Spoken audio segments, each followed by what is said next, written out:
Сегодня 1,5 часа где-то общался с донецкими студентами-журналистами. Очень интересные ребята, достаточно интересные вопросы. И вот в частности они спрашивали там, каким надо быть и каким не надо быть. Ребята, сейчас я вам наглядно покажу, каким быть не надо. Гражданская оборона, ICTV.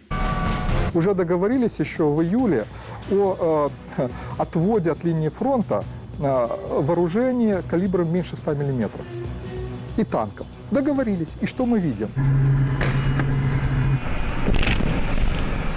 Вот это вот вафля, этот политолог из передачи в передаче, рассказывающий по сути одно и то же, вопрошает, и что мы видим. Давайте разберемся, и что мы видим. И что мы видим?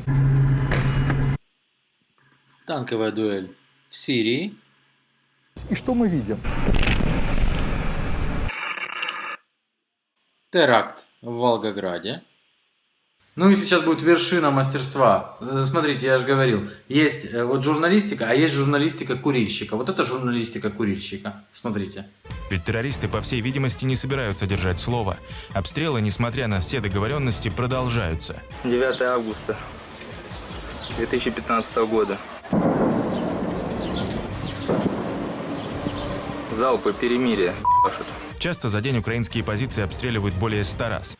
Видите, террористы не собираются держать слово, и позиции обстреливаются. Ну, как там этот спрашивал? И что мы видим? Обстрел Горловки. Ебашит средь бела дня. И похуй на всех. Люди ходят, дети гуляют.